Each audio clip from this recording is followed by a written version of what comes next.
Okay, that it's a little bit of lapis. Oh, good, that is gold. Okay, I can sell that to the villagers and I can become rich. Oh, hello, fellow miners. The fuck? Man, shut your... What would you consider manly? A big bushy beard? A big weapon arsenal? A big assortment of alcoholic beverages? Or being in the presence of other manly men? The answer is all of them. Nothing compares to being sent with other men with exquisite beards and 10 times the normal level of ethanol in their bloodstream to kill bugs, mine minerals, and be paid below minimum wage in the deepest and darkest caves of your fantasies. Deep Rock Galactic is more than just a game, it's an agreement between brothers. You leave no one behind, and in return they won't leave you either. It's a friendship that starts as soon as you make eye contact with the others. Shatter this bond and we'll make sure to send you to Detroit and shoot explosives at you until you hit bedrock. Why is the company not using a cheaper alternative? As you know, even your average firearm is too cumbersome for children, let alone a heavy autocannon which is most likely twice their size. Why not hire someone who can handle a hostile environment, which can also replenish their lost blood with alcohol? Don't worry, you got other equally intoxicated buddies or a flying tin can to get sent to Hoxxes IV, owned by a corporation, Deep Rock Galactic, to collect its precious material deposits. So wait, why do we need guns if we own the planet? Can't we just drop in, get what we need and leave? That's because it contains one of the most hostile ecosystems in the galaxy. You should have known that from reading the fine print of the contract. If not, you know what they say, sucks to suck. Good deal.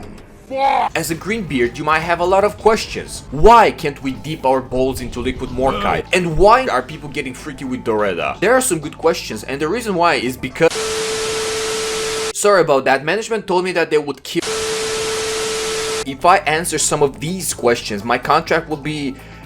terminated. But they encouraged me to talk about what we do and what you can do for the company. Deep Rock Galactic is a co-op shooter that combines Left 4 Dead and Minecraft, where you are dropped into procedurally generated caves with the intent of making the company rich or die trying. The typical day of a dipsomaniac goes something like this. Just 16 hours till I can go back to sleep. Have a drink, check your daily assignments. Have a drink, prepare for the next mission. Have a drink. Go on a mission. Glass was just in a small pocket.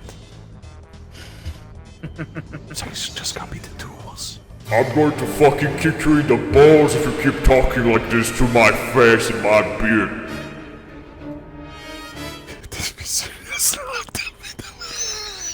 Return, have a much Stronger drink. and fall asleep, preferably anywhere other than your bed, and then repeat the cycle the next day. What a terrible nightmare! I dreamt I worked for a soulless mining corporation!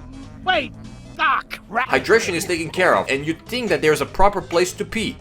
Right? Well, yeah, why do you think we have so many barrels and mules around the space rig? Also, side note, where are the sandwiches, Ghost Ship? The worst beer is the closest we've got to a sandwich, but if you think based on your elementary knowledge of dwarf anatomy that we can live long enough eating only once a year, then you are wrong. I tried drinking oily oat to get enough nutrients from it, but the only thing it did was give me atherosclerosis. Shut up about the BLT in DRG Survivors, that doesn't count. While we're collecting bug eggs to let management make omelets out of them, I'm here without being given at least, you know, a very small club sandwich, a wurst broth, or even a toast sandwich? The filling between two slices of bread itself is a thin slice of toasted bread? What is happening in England? I need to get there, I need to stop them right now. Who puts bread between the other two? Majority of the beers you can buy from the Abyss Bar are mostly for cracking open a cold one with the kings. You have everything from your typical beers to the more exotic refined drinks that, if you were a mere human under normal circumstances, would cause you to fall into a coma.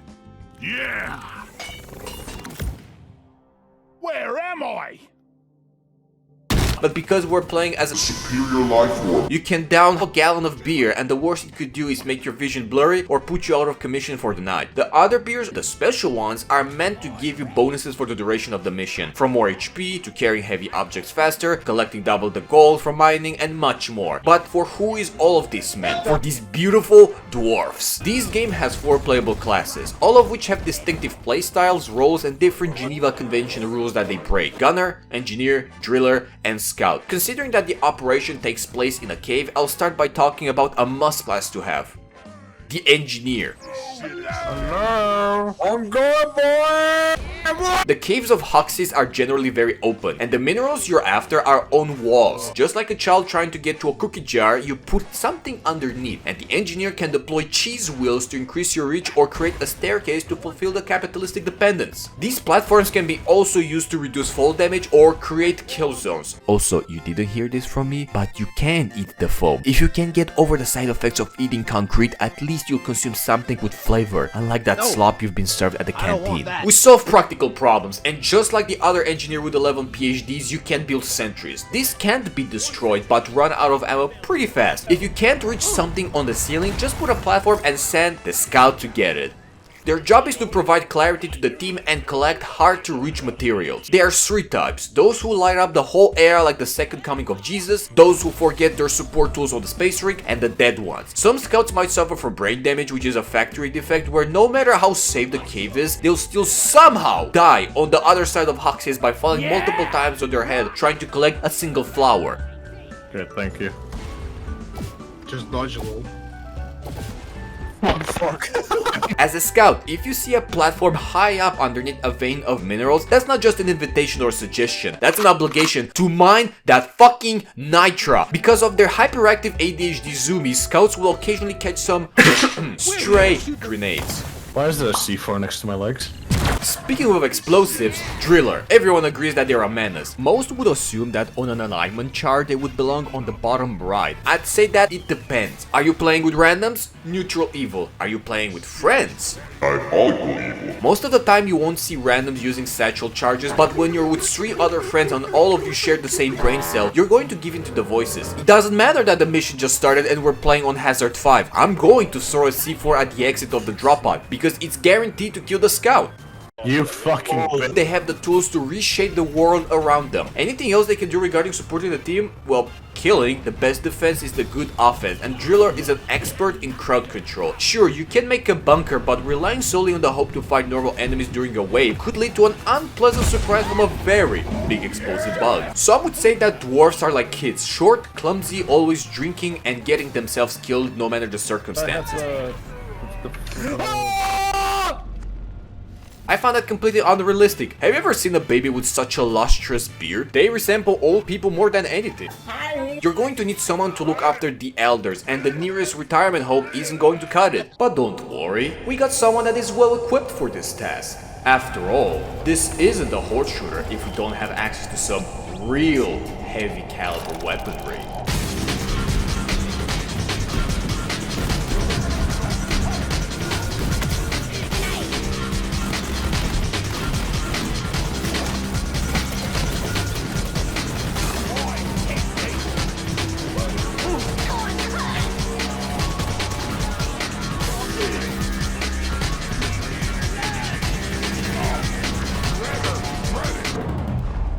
Can we have another take? What does he bring to the table? 2,000 rounds of depleted uranium and a shield generator. You are what all true warriors strive for. Last one alive, drop a shield to push away any bugs, no matter their size, to give yourself plenty of time to revive your team. Face stabbed by a French-looking bug and lost the ability to regenerate your armor? Shield generator, my beloved. What about his traversal tool?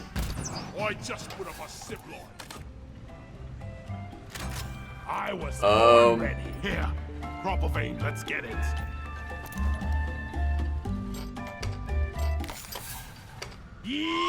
It exists. It's pretty good if Driller, Engineer, or Scout has a heart attack and no one collects the minerals you pinged for the past 5 minutes. It can also have a combat use, but let's be honest, you're a wall that takes aggro from everyone. You shouldn't glide over your team with your chairlift. Well, okay, there's one exception. You might enjoy the scenery, but in the end someone else is going to profit out of your foolishness. And no, it's not me this time. Well, that's a shame. You really were a great mind. Tick-tock, team. I advise to work before management asks me to flush the launch bay with radon gas. But who is going to Shut it! Get back to work! That guy at Mission Control, he really has a cozy job. Well then, I suggest that before picking a favorite, you play each class once or twice to get a feel for it. The caves below us are yearning for miners, and so do I. As mentioned, the caves are procedurally generated and the rooms are connected by dirt walls. You can mine through it with your pickaxe or have a digger go through it. What? What you call me? Biomes can vary from the dreamlike crystalline caverns to the absolute hypothermia-inducing magma core. Dude, look at this fucking mess. Your objectives are displayed on the top right side of the screen, followed by a secondary objective that, from the looks of it, you'd think it's optional. But most of the time, that will be finished first. That's because they're integrated seamlessly into your progress. You'll explore each room of this cave complex and won't need to go out of your way to complete it. Except if your objectives are to collect Holomite or Morkite in Azure Well. That's not even the worst. How about Dystrum? It barely has any shine and is just as or even more blue than a CS player inventory after gambling a full page of cases. And I know what you're going to say, Puts, it's right in front of you. It is slightly hard to see, but you're exaggerating. Oh yeah? Take a look at this.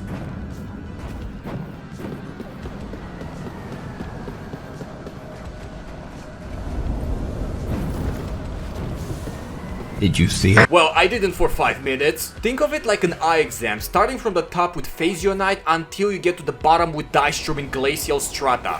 Some minerals appear in specific biomes, but no matter where you go, there will always be gold, nitra, hops, and red sugar. Hops for the beer, red sugar for healing, gold for the greedy, and nitra is by far the most important thing in any mission. Nitra for dwarves is like nitro for Discord kittens. They'll die if there's none. And mission control doesn't care if you run out of ammo. Will not drop a single bullet if you don't pay up right away. Stop shooting me in the ass.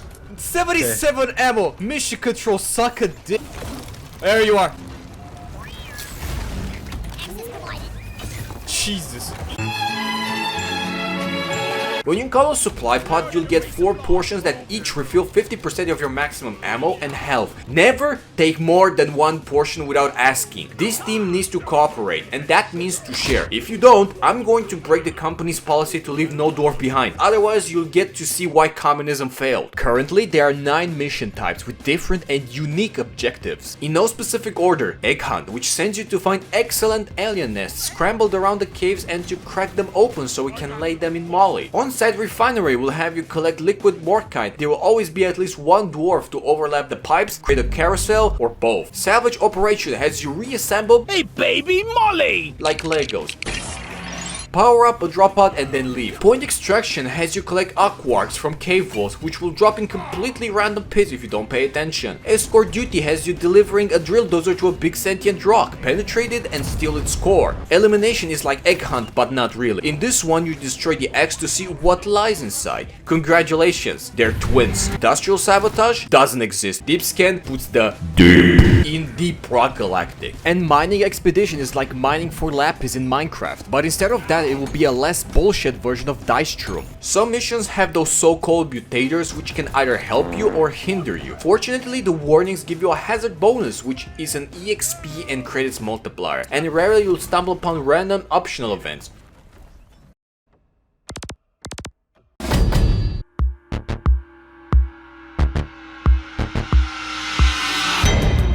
You finish the mission, your gold satchels are heavy, and you're back on the space rig. What now? Remember those minerals you acquired? That gold you earned because of the golden bugs anomaly? The fortune obtained by stumbling upon a Crassus detonator that occupied over 15 minutes of your mission time to just mine all the gold? Because of your exemplary work, R&D will reward you with the equivalent of a thin slice from the diabetes cake. Not because they're greedy, of course not. They care about their employees, and that's why you will receive just enough so you can slightly improve your equipment with a variety of upgrades that they will enable you to finish more missions on higher difficulties. But remember, you're working for a professional company that rewards their most loyal employees. How? You have access to a Flappy Bird arcade machine, a jukebox that will copyright claim any videos you make, or the finest apparel and beard growth formula so you can be the fanciest out of all. Now, ladies.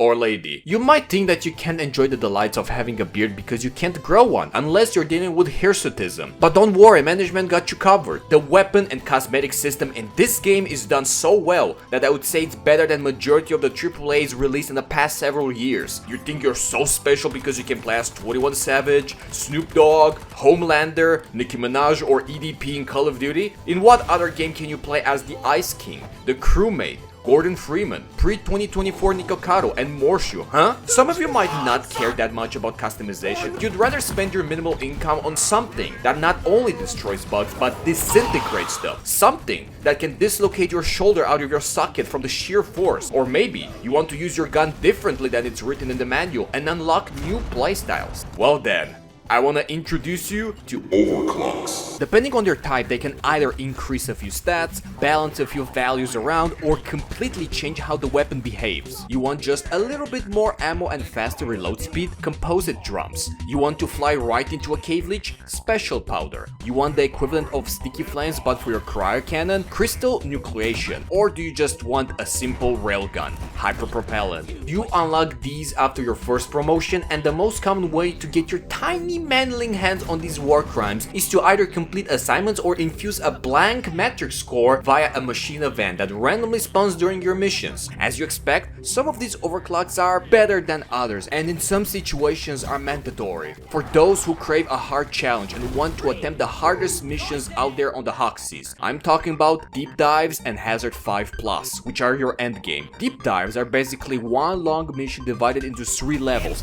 played back to back while keeping the same gear, ammo, HP, and minerals. And even if elite deep dives can get to Hazard 5.5, it only gets harder, which means Hazard 5+. Which one is this? Do not come. Do not come. I'm gonna come.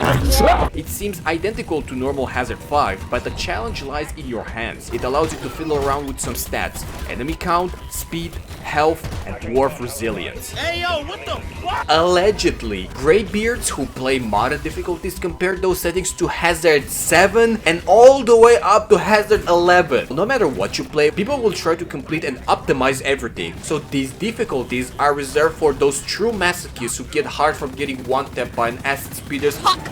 Speaking of modded hazards, does this game have mods? Sentry gun. You ugly son of a bitch! For Carl! Yes. Some honorable mentions are boss HP bar, so you know how fucked you are after 3 bulk detonators spawn, paired with fart with extra reverb.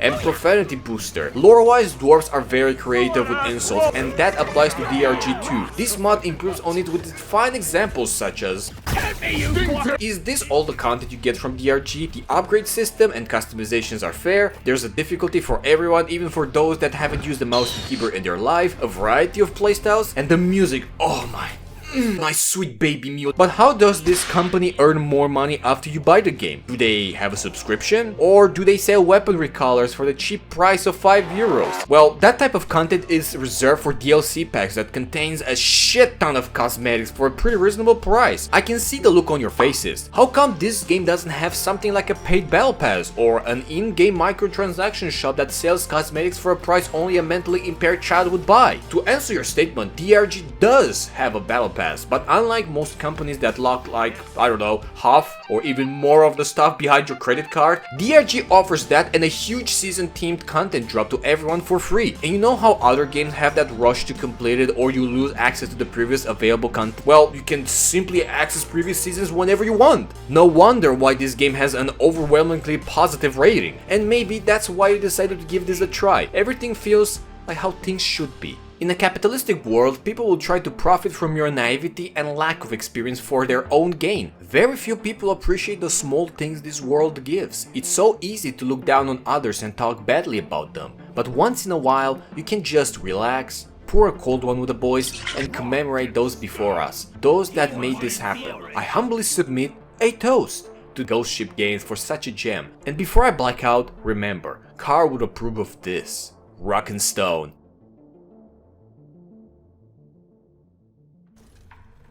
Well there, fellow short kings, I'd like to thank you for making this far. Remember when I said that videos would be shorter and more frequent? Yeah, I want to provide the best content for all of you, and that means videos will be done when they're done. If you enjoy this type of content, you can support the channel in the traditional ways, but you can also join my Patreon, where you'll get exquisite rewards such as having your name included in every single future video and fueling my... Wait. A rat? No, there's not just one rat, there's a bunch of them. Where did you all come from? You know, I'd like to chat more with you fellas, but I've got to take care of this now. Happy holidays and more content is coming next year. Until next time.